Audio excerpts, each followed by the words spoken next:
Welcome to episode 225 of the Barcelona podcast, home to the most influential voices in the FC Barcelona community, brought to you by the Blue Wire Podcast Network. I'm Dan Hilton, and I'm again joined by Francesc Tomas, former Barca columnist featured on ESPN, The Guardian, All That, and Francesc. We were only supposed to talk once this week, but the listeners called for it. It's basically an emergency podcast because Bartomeu has resigned, and Barcelona happened to play against Juventus yesterday. So Francesc, I know you were chomping at the bit to discuss this stuff, so I'll ask you, what do you want to hit first today? Hola, culés. No, I'm really disappointed that Bartomeu has decided to go. Oh, no, Francesc. I don't think people understand sarcasm here sometimes. I'm very disappointed Bartomeu is gone, unfortunately. And I think we talk about Juve first. And then when it gets to Bartomeu, I'll get my napkins and, my tissues. And, we just all cry together about the departure of one of the best people ever to grace the Blaugrana logo, ever. Feeding the trolls, Francesc. Always feeding the trolls. That's what they say. But yes, we will hit Bartomeu resigning and what that means, because that basically is day one and then beyond for this club. Because yesterday, we're going to start in the past, and then I guess Bartomeu resigning really is all about the future, because we are going to talk about Barca's 2-0 win over Juventus, which was, I think a lot of people are saying, the most comprehensive victory for the Blaugrana so far this season. Obviously, the neutrals, or all those who are looking forward to this match, were saying that it would be Messi versus Cristiano Ronaldo. But Ronaldo, while he wasn't happy about it, he can cry about it, but he did test positive for coronavirus a little bit too late. And I would say the same thing. If coronavirus held Messi out, you got to hold him out. It doesn't matter. Take it seriously. So Ronaldo not featuring in this game. And Juventus certainly could have used him. I was worried about their tactics, where usually with that 3-5-2, we knew they were going to use width. We knew that the first option was to use the width, but the second option was to try to beat Barcelona through the middle. And Barca said, hey, we're going to shade over properly. We're going to have Roberto tuck into the third center back, and we're going to make sure that Juventus has to beat us on the wing where there could be extra help, and we're not going to let them beat us through the middle. And they wound up winning that battle. So as far as the things that we could talk about here, Francesc, I'm actually, again, going to give you a blank slate, open canvas here. Do you want to talk about the defensive shape of the team and the defensive duties and how the victory kind of came about? Or is there an individual player that you want to jump out? I mean, the names that I said, if for those who might have watched YouTube, the review from yesterday, the match review, Messi, Pedri, Dembele, Pjanic, Griezmann, really any of those names jump out to you? Well, in football, as all the listeners know, it's all about the collective. It's all about working together to achieve a common goal. And I think the most important thing that Barca have been lacking over the years or the latest years at least, is cohesion, it's sacrifice, is the ability to all pull together in one direction to make things happen. So I think that the most important difference between the win yesterday against Juve in Italy to the Liverpool debacle, the Bayern Munich debacle, and all of those terrible nights in Europe that unfortunately we have to endure in recent years, is that the players were actually running, eager to show what they do in training on the pitch. And I think that is the key difference, something that Koeman is bringing. He always says, se juega como se entrena, which is you play as you train. And I think it was really, really obvious that the players were fitter, they were much fresher than we've normally seen in recent times. I mean, in terms of individual performances, I think for me, the one that stood out because of his tricks and his skill was Pedri. Obviously, if you don't watch the games and you just watch the highlight reels, which I'm assuming someone in YouTube has done, or possibly, then you're probably going to be able to fill up 2-3 minutes of filigranas, which are little tricks and malabares that Pedri could do, all his little turnarounds, all his little lifting the ball, going away from the opponents, etc. Having said that, I think he was good. So don't get me wrong here. I think he was good, but I think that obviously because he's played away from his ideal position, which should be as an attacking midfielder behind the striker, then he's got still some growth. But then again, he's 17 years old. He just came from playing 80 minutes in El Clasico, and he played pretty much the whole game, if I'm not mistaken, in Italy. And that's a lot of Pedri at 17 years old in the two most important matches that Barca have had this season. So I think my frustration on the Pedri argument about whether or not he's playing well, I think I see even on our listener group, there was a lot of quick reactions to Pedri's first half in that competition. And I think understanding what he was asked to do can help us actually shape not our opinion of the overall player. I think we keep making this broad stroke of a brush because this is a new commodity to us, and we do this with every player, where when they're a new player to our team, and basically the first time we're really seeing them minute after minute and match after match, that we decide to have these big ideas of what that player is. And you look at his role against Juventus, and his whole job in that first half was to do what Griezmann had been asked to do in the first 3 or 4 matches of the season when Griezmann was out on the right side. And the whole idea was that Barca would build up to Alba and Fati on the left, and that Griezmann's job was to tuck in and help Roberto defensively so he could cut in and get a little more action in the middle of the field. And meanwhile, Griezmann would just, again, stay and be defensive, especially help out on that wing where there might have been overloads for the other team. And Juventus was trying to do the same thing. Time after time and again, they were trying to flip the switch and make it basically a 2-on-1 on Roberto's side of the field. So that means that Dembele would have to continue to come back on the right side and help out with Roberto in those double teams. So what Juventus did then was switch that in the first half at least, because again, the game plan was to flip it to, we'll say, the attacking left flank for Juventus. And on the other side, it was Pedri and Alba. Alba does, as we know, consistently need help on his side of the field. So Pedri was basically pinned back to help with double teams on Alba. And if you just, as far as what the game plan and what he was asked to do in the first half, he wound up doing his job. Yeah. Yes, did he get too many attacks forward? Was he able to help with build-up? Not much. But then in the second half, and this is basically the connection to Messi here, that in that second half, as Messi continued, I mean, he was relentless in this match. We had a typical Messi, or traditional Messi performance, not a typical of this season, but a traditional Messi performance that it opened up space for everybody else. And so in that second half, because Messi was now, once again, the gravitational pull of the Argentine creator was able to bring 2 or 3 defenders that didn't necessarily leave their man to come with Messi in the first half.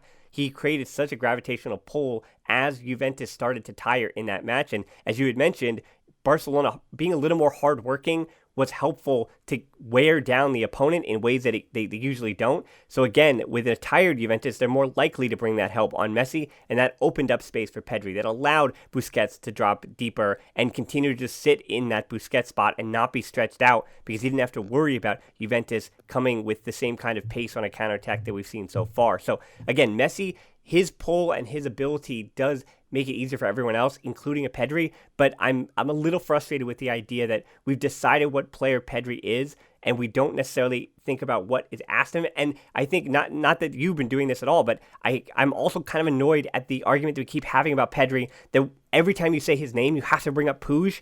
But it's not the same thing at all. They're in different situations. It's not Pedri or Puig. I keep saying that yes, Coutinho's out, and maybe Puig could have been in that spot. Or if Busquets isn't working, instead of Pjanic or De Jong, maybe De Jong could be rotated once in a blue moon, and Puig could be in that spot. But I don't understand why it has to be one young player versus another young player when they're also 4 years apart in age. And Pedri is giving a specific job at the moment, and he might be Koeman's player for that moment. And that's okay, but we have to continue to hope that Puig can break his way in. And if that takes minutes away from Pedri, fine. If it takes minutes away from Coutinho or De Jong or Busquets or Pjanic, whoever Puig winds up taking minutes from, that's fine too. And I just want to almost separate those names, because that is definitely a narrative. And I was wondering what the narratives for this season were going to be. And the Pedri Puig one is one that I am already completely exhausted with, and I'm done with that argument completely. Well, that's why I'm not on Twitter, because really there is no point of entertaining or wasting life in reading things like that. I totally agree with what you said. I didn't even know, to be honest, until this point that there was a debate on Twitter about this, but it to me makes absolutely no sense. There are 2 different players. They are players that are in a squad, a professional squad, in a squad that, we've got the target of winning the treble every season, and the manager and any manager that we've had, obviously they've been to different kinds of ability themselves, but they obviously do everything they do in order to win games. And if Koeman is playing Pedri ahead of Puig, but not just ahead of Puig, also ahead of Carlos Arañá and ahead of any other player that can play in that position, Trincao, even Dembele himself, etc., or even Ansu Fati yesterday, then he must know what he's doing, because otherwise he's just shooting his own feet.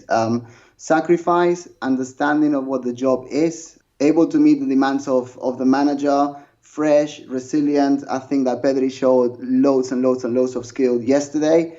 plenty of potential as well, especially after, not having the greatest game in El Clásico. But then again, don't forget, we're talking about a 17-year-old, so that's much better than what I could do at 17 years old.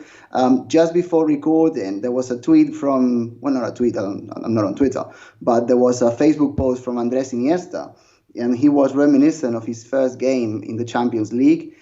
He was 18 and a half years old. So basically, Pedri, e.g. Iniesta, back in time. So it took Iniesta a whole other year than it has taken Pedri or Ansu Fati, to be honest, to even debut in the Champions League. And Pedri's already scored and has Ansu Fati. So, we are, and I don't want to hype the kids too much because it never really helps, but we are witnessing the growth and the birth even at a professional level, at least, of two great players that could be a Barca for many years to come, unless something does derail and they go a way that hopefully we'll never have to rue. Denis Suarez, Malcolm, you just mentioned Ricky Puig. The Barca fan base are very keen, especially in latest years, to always side with an outsider. Artur can be added to that same pot as well. There's always someone in the squad that hardly plays, that have a large session of people who, they just keep tweeting their lives away every time Barca plays during the week, etc.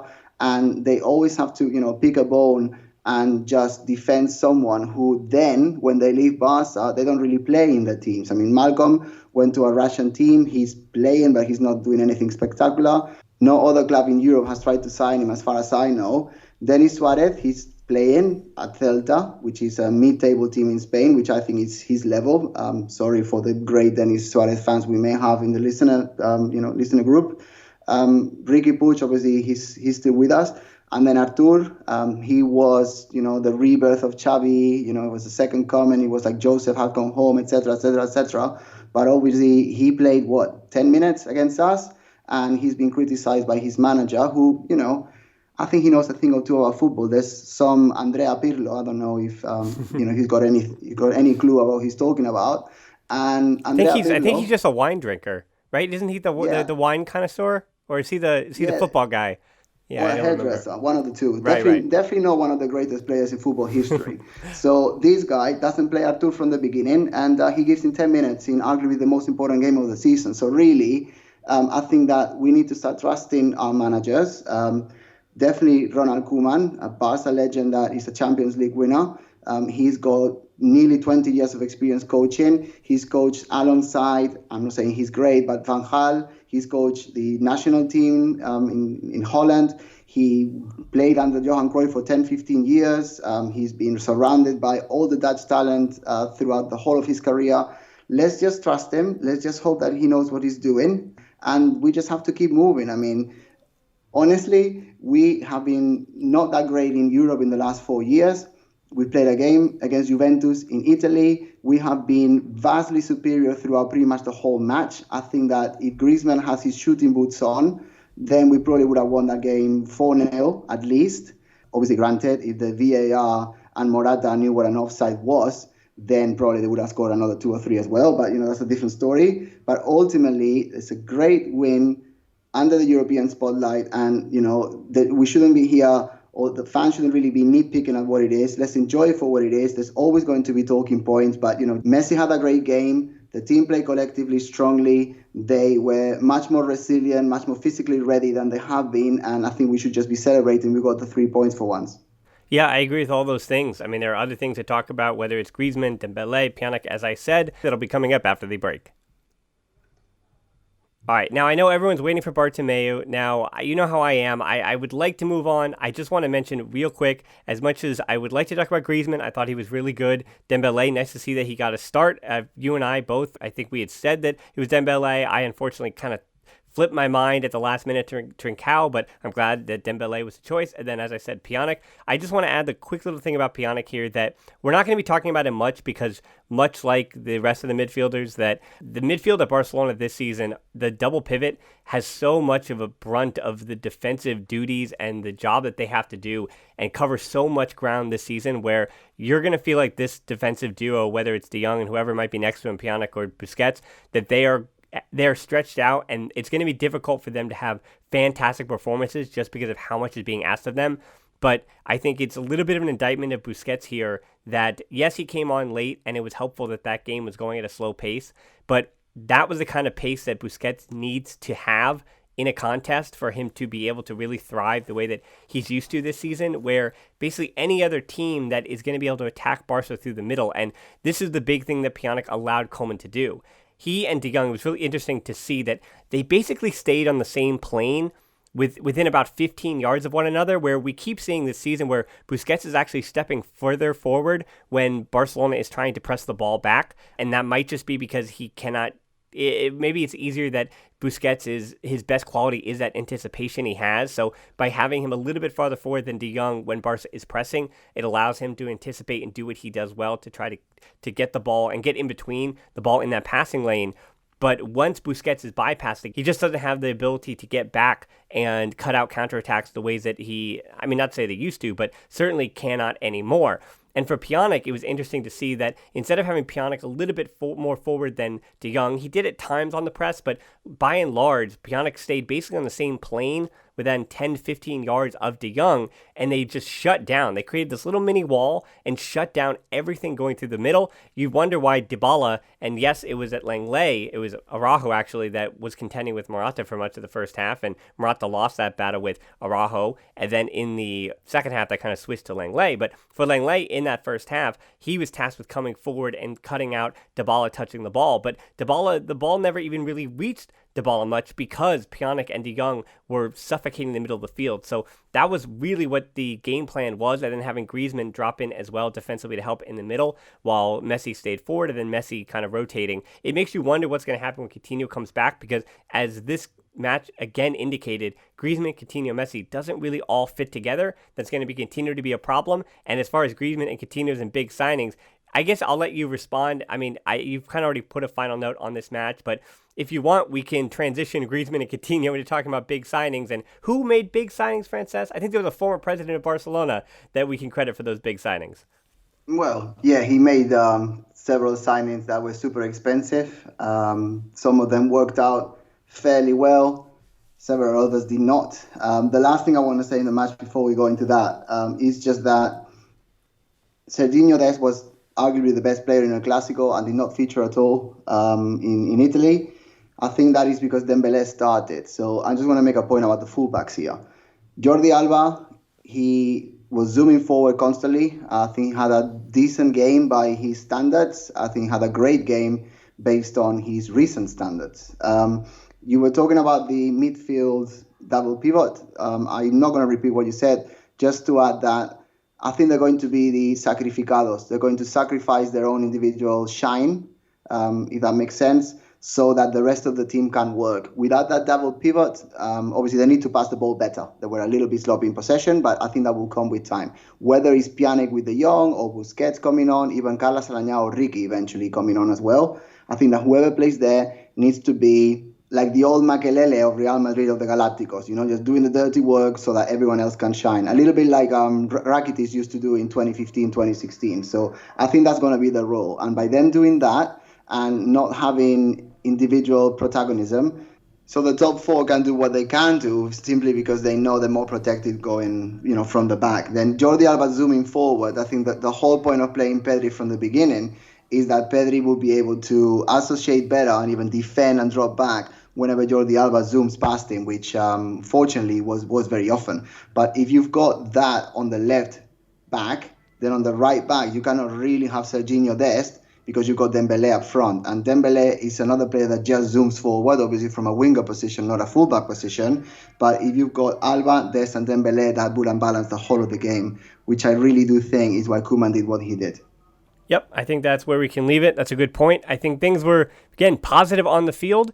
And I'd say they were positive in the boardroom this week as well. It wound up being, we'll say, a rather scary week coming off El Clasico. It was a down week. And this is, again, just the highs and lows of being a team like FC Barcelona, being a club like Barcelona, that you can have incredible highs and incredible lows all in 7-8 days, and that's what we've continued to see. And I'm hoping that the drama is almost over now because Bartomeu, but you get the feeling that the drama has just begun as well, because again, the reason we're having this emergency podcast, if you will, is that Bartomeu has resigned. And Francesc, I know you had that long answer just a minute ago, but I kind of answered it. I had a YouTube video about this, about his legacy. So I will let you go first here, where I'm not only what his legacy is, because we can list the things, and I'm going to actually try to, I can handle that, but I'll have you avoid listing it. I guess my question for you is, it seems that he's being painted in this light of being somewhere between incompetent and evil when his legacy is written, because I think he's going to go down in history as one of the worst presidents that the club has ever had. And that's not hyperbole. When you think about Martí Carrera, the Barca president that fumbled the Di Stefano signing back in the 50s, you think about Enrique Pinheiro back in the early 40s, and Juan Gaspar. And I don't need to tell you anything about him. So, or I don't want to remind you about the Gaspar era and all the winning that the club did not do in that time period. So when you talk about the worst presidents in history, you do look historically that he winds up being really, really bad. For the social media scandal is the one that continues to jump out, just because disparaging the names of Cruyff and Guardiola and potentially Messi. And if those things are true, having that kind of police investigation going on, and that's not speaking of the fact that Bartomeu's his whole presidency began because Rosell was forced to resign,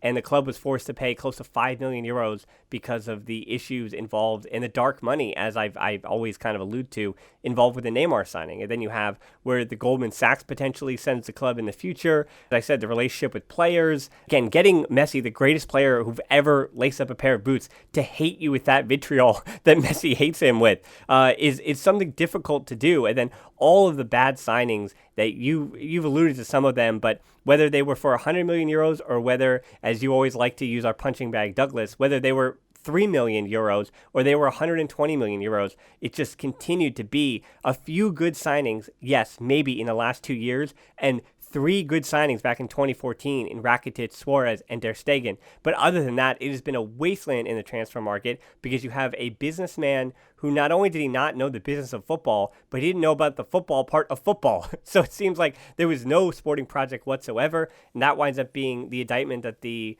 Kool-Aids are really on top of Bartomeu about, and the indictment of that footballing project led to enough European losses that treble back in 2015 is very much in the rearview mirror, very much in hindsight, and he'd completely lost it. So I think that's the bad. I listed it all out there for you, Francesc. So when you hear all of that, does it come off as incompetent or evil, or is there a chance that I don't want to put you in a position to defend Bartomeu either, but are we even being too harsh on him, comparing him to the worst presidents of Barca history? No, we're not being too harsh. I know, I gave you an easy one. Softball question. Yeah, no. We're not going to be too harsh on him, simply because we're just listing what reality is. I think he's been harsh on himself.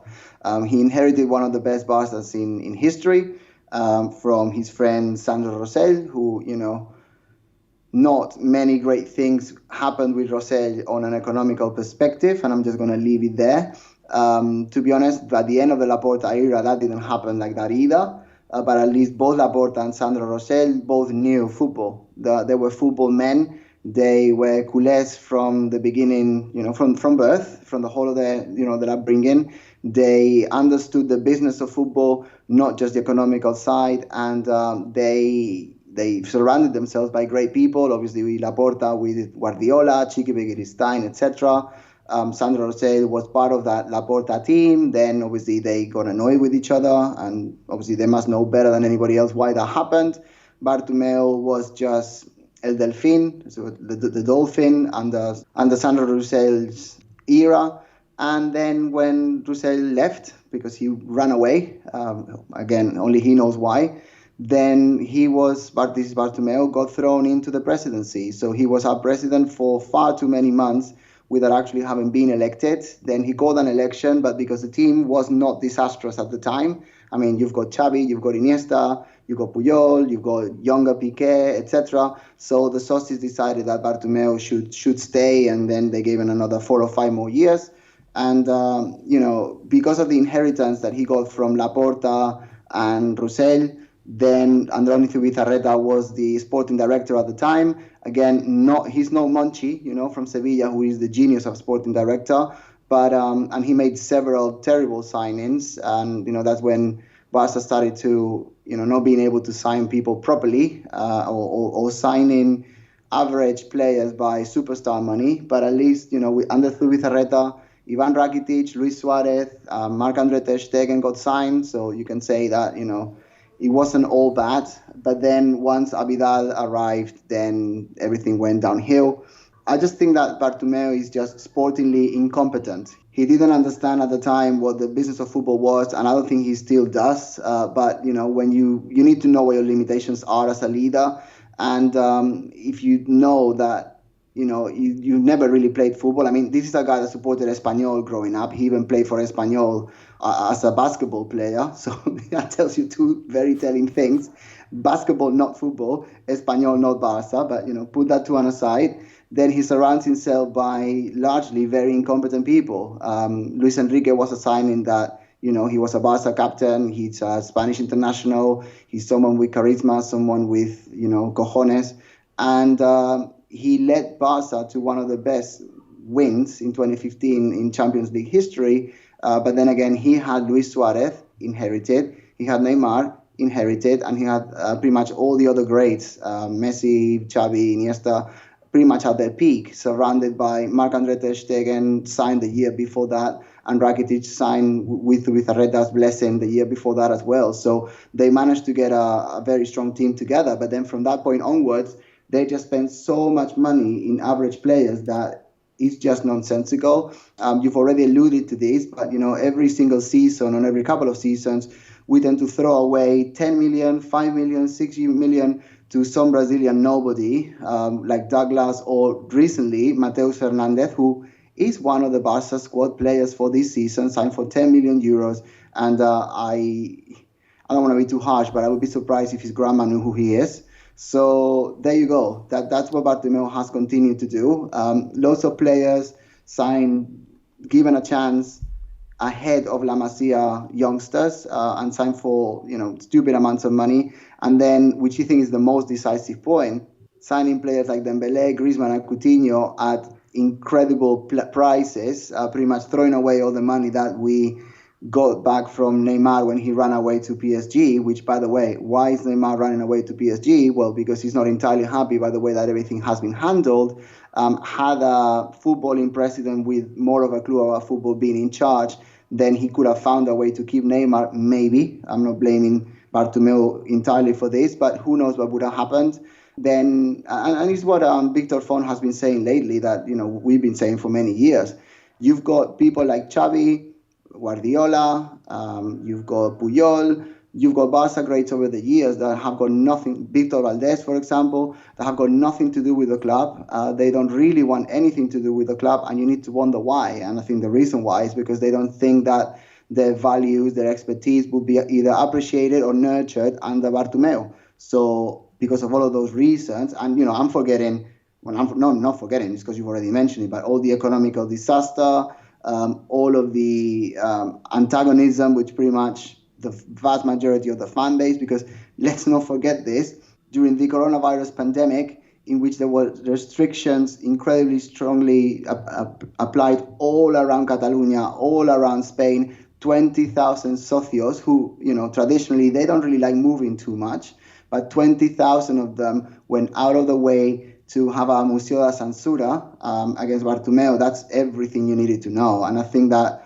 what happened in the last week, Bartomeu basically trying to blame the Catalan government for putting the Catalans' health and safety in danger, when they were saying, no, just go ahead, it's fine. If you organize it properly and you've got all the COVID measures in place, then the vote can go ahead. And then Bartomeu again delaying it for another week and saying, but are you sure this is going to be the way? I don't think it's going to be safe. And all the authorities saying, no, it is fine, you can just do it. And then him saying, oh, actually, I need 2 more weeks now. It's just nonsensical. It's really, really embarrassing. And as Jordi Farré said, from the team that took the Museo da Censura forward, he's pretty much campaigned for them. If the Museo da Censura had actually come to a vote, e.g. Bartomeu hadn't resigned before that, then it is really, really obvious that he made such a fool of himself, not just over the last 4 or 5 years, but by the way he's handled the whole situation over the last month even, then there was no way he was going to win. So with all of those elements against him, and I haven't heard anyone defend Bartomeu anywhere over the last year, and certainly not over the last month, then it was obvious his only way out was resigning. I mean, Why he didn't resign after the 2-8 in the summer, I don't know. I can be very suspicious and think that, he may have had something to do with organizing finances and other things behind the scenes in the last 7 months, or however many months it is since that happened, probably 3 or 4 now. But, I've got no proof of that, so I cannot really say that. But the way in which he's been holding on to la poltrona, like we say in Spanish, to the throne, it was quite something. So I was actually quite shocked he did resign. I thought he would be able to milk it a little bit further.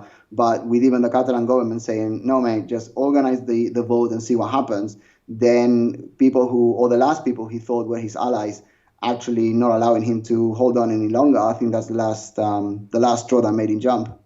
Yeah, I think that might be the interesting part here, that you could kind of wonder where if he believed that he might have actually survived a vote where you did need 66.67 of those who were voted to vote him out, which was a tall task, if anything. But yeah, the attempt to have just one polling location at the Camp Nou is insanity in time of coronavirus. So that just tells you that there wasn't really a good faith effort to get people to vote for this. And then yes, he might have... Can I add something with that? Just jumping quickly. You made a very good point just there. So the vast majority of socios are very old.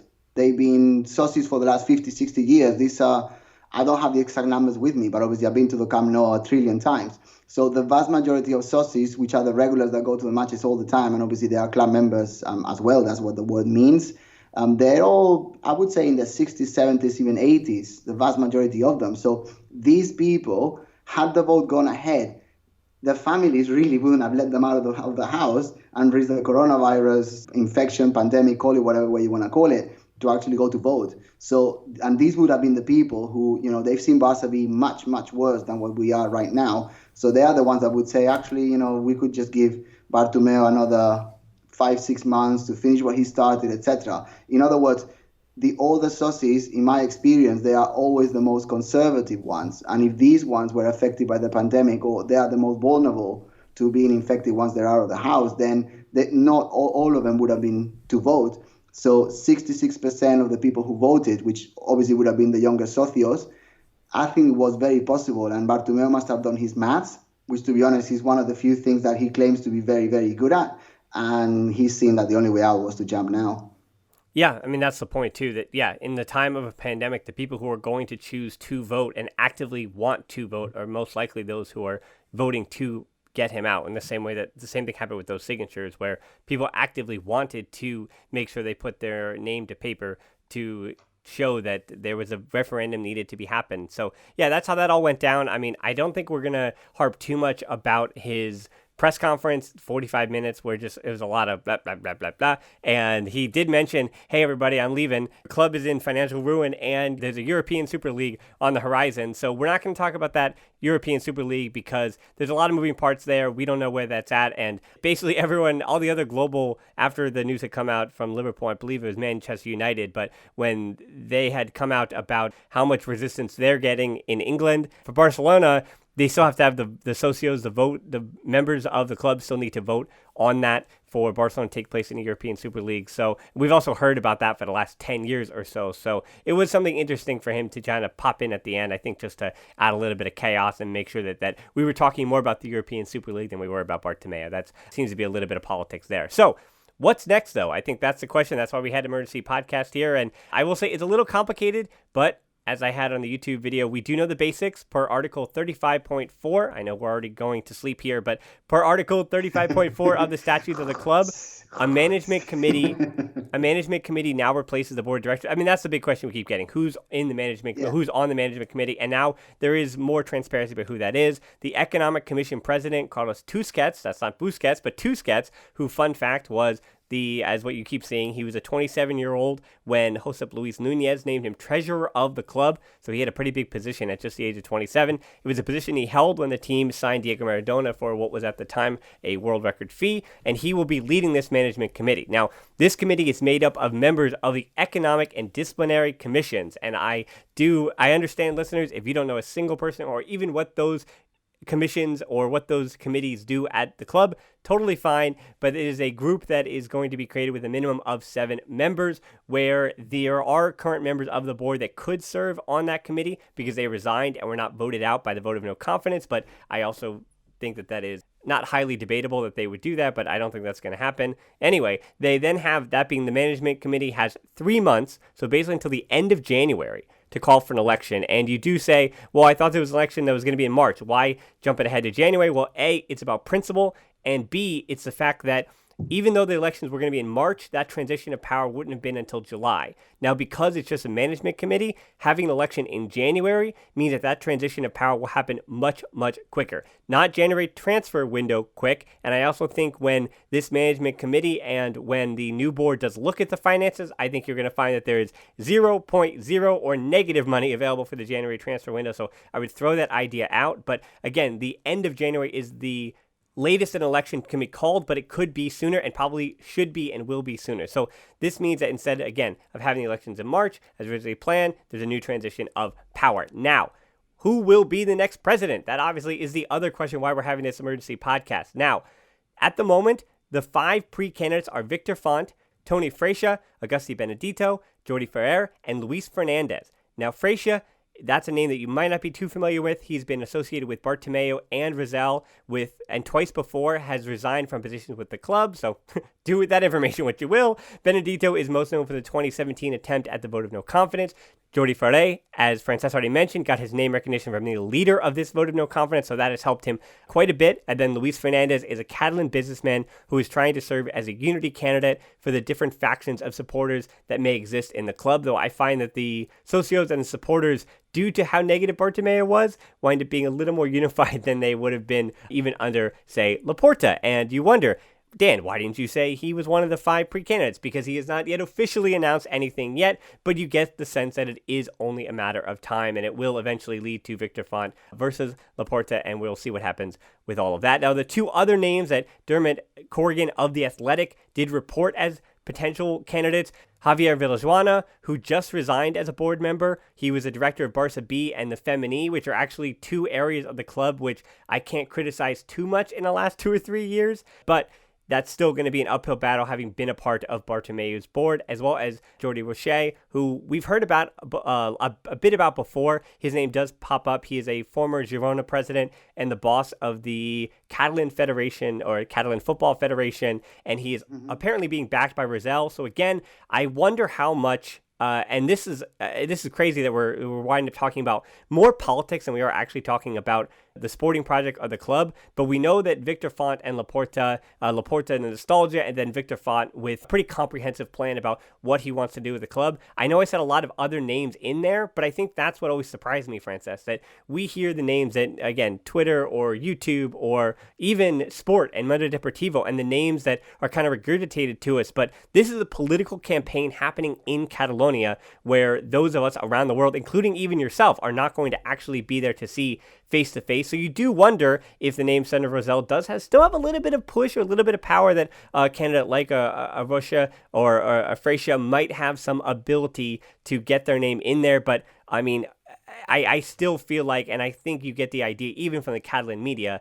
that it will wind up being Font, who has already said that he's going to run. And I also have to mention too, I'm not sure the exact number. It's even having read the statutes, it's not completely said. It's a percentage of a percentage. So it's around 2,000 plus, or even 3,000, somewhere in there, signatures that these pre-candidates, plus they actually have to front what I believe is about 120 million euros they have to front to go forward with their campaign. So for any socio out there who says, hey, I want to run, well, you do need a little bit of pocket change, and you wind up being on the hook for that pocket change. That's kind of what we've been talking about with Bartomeu. So you do have to be quite wealthy to run for president of Barcelona. So there are very few names who can actually do that, and that's why you hear the same ones over and over again. But yes, Font winds up being the favorite early on, but this could get complicated again with politics here. Ferrer also having the name recognition now, but I still just feel like it's a little bit too late, where there's now only, if the election is the end of January, you're talking about less than 2 months for someone who doesn't have the name recognition of Laporta to put forth an entire plan and basically campaign for themselves in enough time. Well, I was going to run myself, but then we need at least 3 more patrons. so that we can start doing that. So sorry to disappoint you, Dan, but I'm not running. So we cannot be president and vice president. I'm sure our listeners will be very happy about that.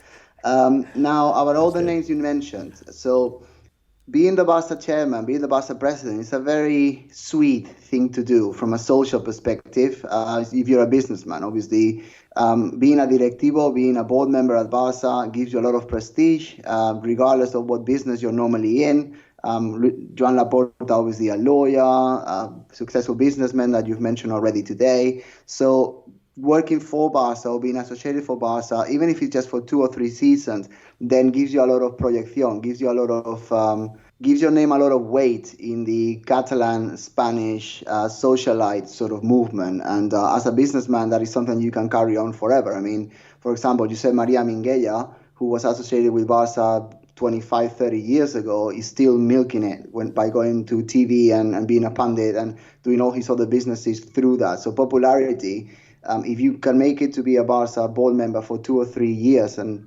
even more if you're a chairman, then you can milk it for the next 40, so that you can make regular appearances and your opinion is always valid, etc., etc., etc. So it's like a golden ticket for Willy Wonka for the rest of your life by associating in Catalonia and making businesses. So that's why there's so many people that want to put their name out there. Now, realistically, out of everyone that you mentioned, anyone who is linked to the Bartomeu, not campaign, because obviously he's not even going to campaign, but to the Bartomeu years, then I think they will have no chance. I mean, they may be able to make it through the first cut, which I think you mentioned was around 3,000 signatures. I think it's a little bit more. I think it's around 5,000 to 6,000. But regardless, I think that anyone from the Bartomeu years could potentially be a pre-candidate and become a candidate eventually if they get that number of signatures, which they may be able to do. I doubt they will.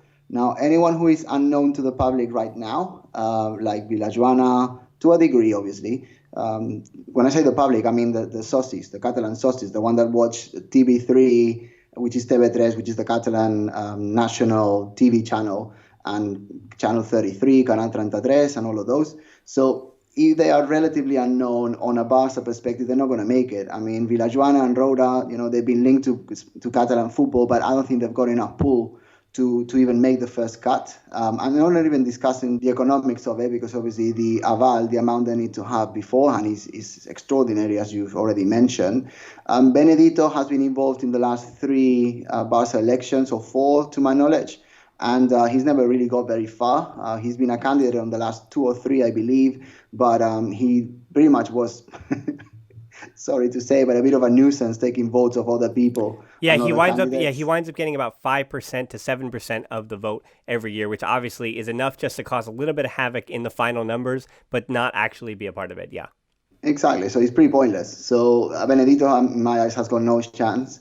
Freixa has been associated with Roussel and Bartomeu, as you said. So I would say that just because of that, he's not going to win it. I think Freixa will become a candidate, though. I think he will get the first, pass the first hurdle.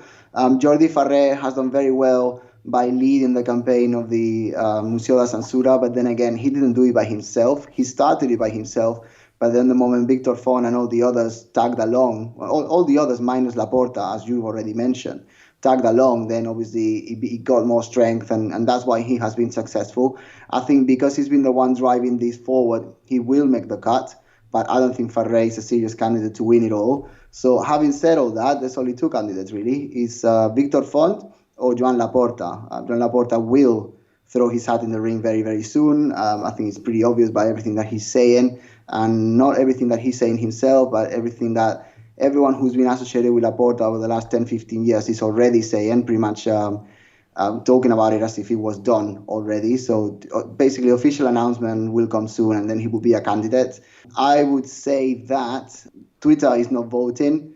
People around the world are not voting. This is just the socios who the vast majority of are in Catalonia or in Spain. So I would say that because Laporta, he did well from a sporting perspective when he was in charge, but from an economic perspective, and there was some other dodgy bits and pieces that I don't want to get into too much detail, especially here.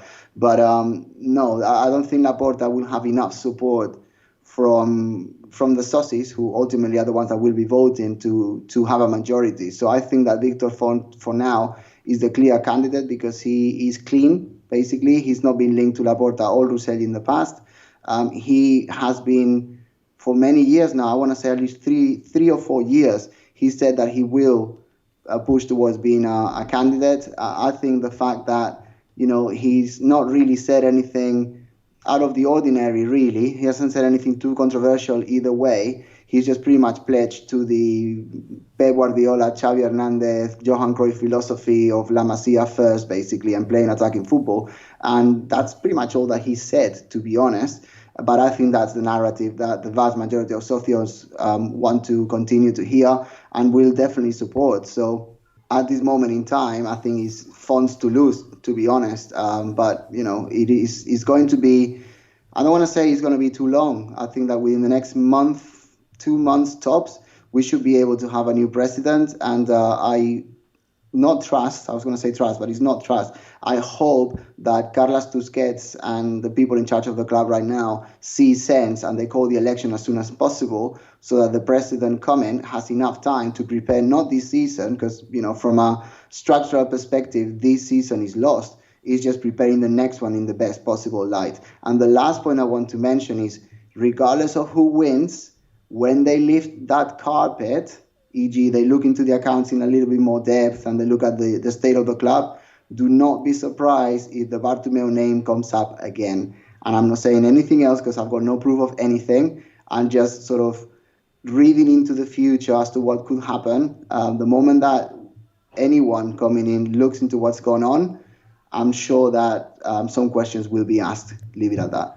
No, I think that's right. I think that Bartomeu's legacy is not yet potentially written in a bad way, that his legacy might continue to be the economic failings of the club. And I think what's going to happen, this is not a defense of Bartomeu, it might come off as one, but when you look at politics around the world as well, that leaders that are being, we'll say, voted out or not winning elections in this time of COVID or during the pandemic, they're wind up taking the blame economically for what COVID and the pandemic was always going to be doing to not just in sports, but everywhere, that every sector of every industry is being hit by the coronavirus and by the pandemic around the world on the global market. So it's not going to be, coronavirus is not all on Bartomeu, but when you run a business on the slimmest of margins. Now, I compare that to, I can't believe I'm doing this on the Barcelona podcast, but comparing it to the airline industry in the U.S., that when you're really running your profit margins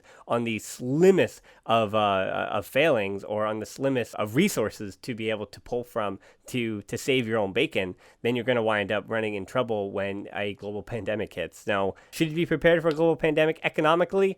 Yeah, I mean, it's almost wasteful to be at times, but it seems like in 2020, you should be prepared for anything. And Bartomeu clearly economically was not. And yeah, again, his legacy will continue to be written, I think, in the future. Now, moving forward, the big questions, again, are going to be when you ever have the politics of it and the things that will reach, as you said, Francesc, not just Twitter, but the things that will reach us on a global scale outside of Catalonia are going to be the broad, I keep using this word today, but this broad stroke of promises where, Laporta is going to, the only campaign thing he might run on because he only has now, potentially, even if Tusquets says, hey, it's going to be like a month from now or 6 weeks from now, he might only have, we'll say, 20 to 30 days to really get an idea out there. He might just say, hey, I've been talking to Pep Guardiola.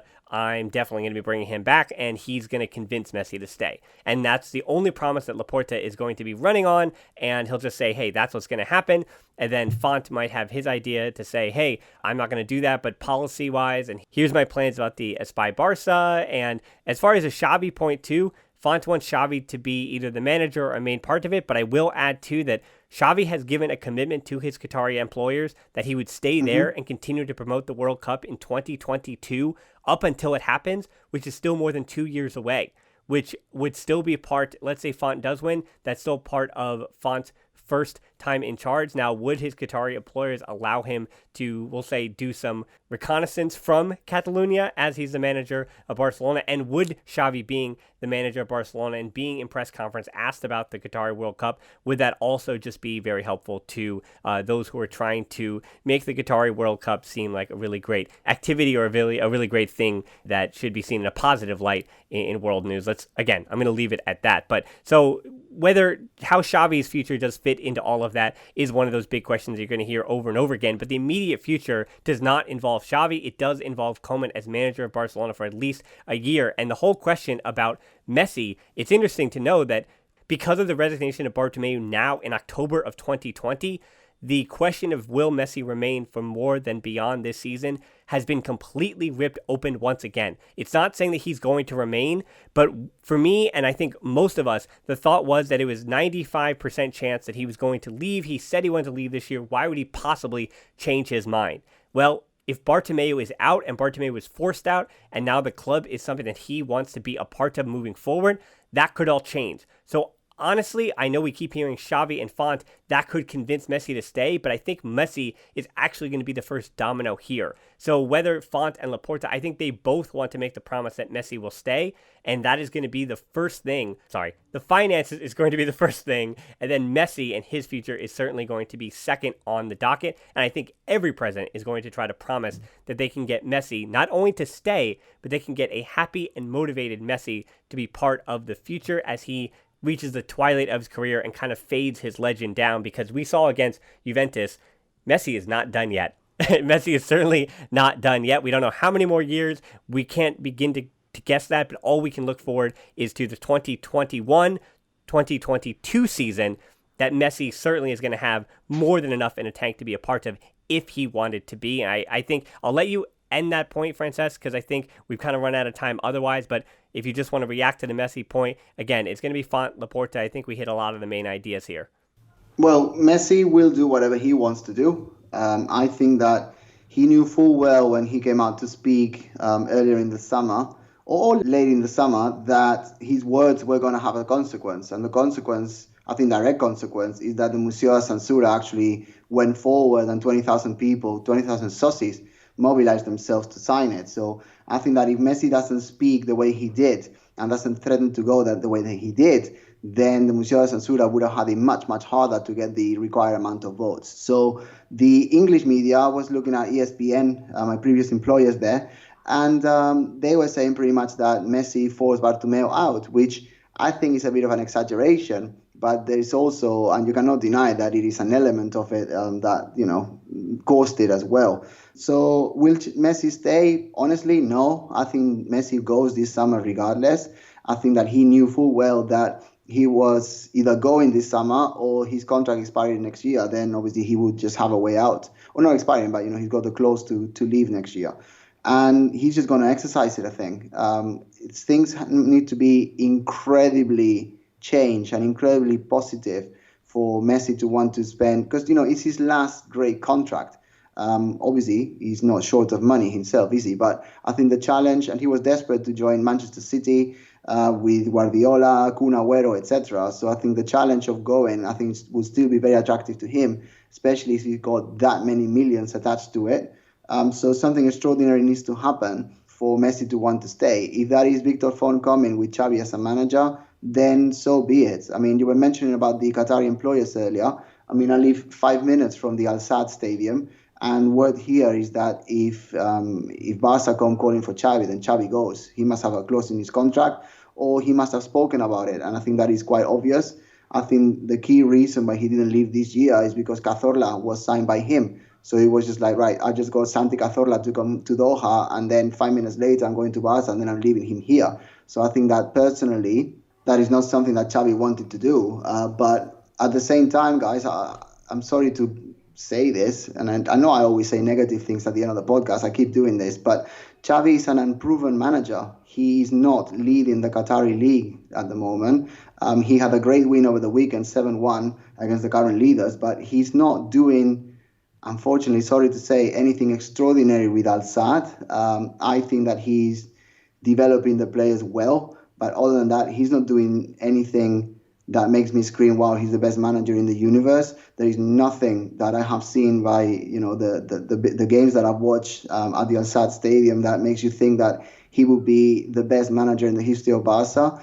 This is not to say that he couldn't be, but obviously I think that people are talking about Xavi coming back to Barca as he had a magic wand and was going to turn everything hunky-dory, pretty, attacking football, World Cup winners, Champions Leagues, etc., when actually there is no proof that could potentially happen. He's an extraordinary player. He's an extraordinarily intelligent man who knows the Barca stadium, the Barca entorno, the Barca news, the Barca operational dressing room and beyond mechanisms, but there is no guarantee that will be meaning success. So would I like Xavi to go back to Barca? Yes, but I think that he needs to be ready, both from a mental perspective, but also from a qualifications perspective, and I don't think he's experienced enough just yet. Hopefully, I will be proven wrong if Victor Font wins, but I just want to throw it out there because there is no guarantees in football, certainly not, and not with Xavi, not with Iniesta, not with anybody.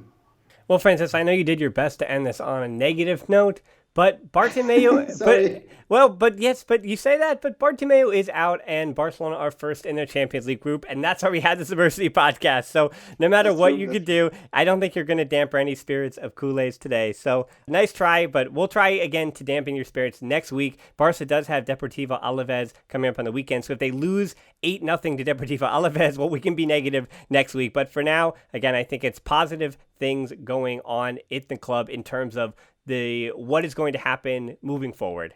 But it is going to be a long and arduous and annoying and maybe financially damaging for the club road that they are now on, but we will have to see. Things I think are going to happen a lot quicker than we expect, not in terms of the elections, but just in terms of things are going to move and shake, and you're going to see a lot of things in the news, and we'll be sure to update you on all of that. So thanks so much for listening to the podcast. You can tap in your app, check out the show notes to subscribe. You can find us on social media, on Twitter at the Barcelona Pod, or at HiltonD13 for me, on Instagram at the Barcelona Pod, our closed Facebook group, tvpod.link/group, and they have been pretty jubilant as well about Bartomeu leaving. And you can also help us out on Patreon. As Francesc mentioned, we do have a Patreon to help us continue to make these shows at tvpod.link/Patreon. And thankful, as I said last week, for the new patrons that we've got in the month of October. That's been cool to see. And we're on YouTube, as we all know. There are the match reviews over there where I really do break down a lot more tactics than I might even hear. That's the Barcelona Podcast as well. Check us out there and hit that subscription button. So thanks so much for listening to the Barcelona Podcast. Until next time, we'll talk to you soon,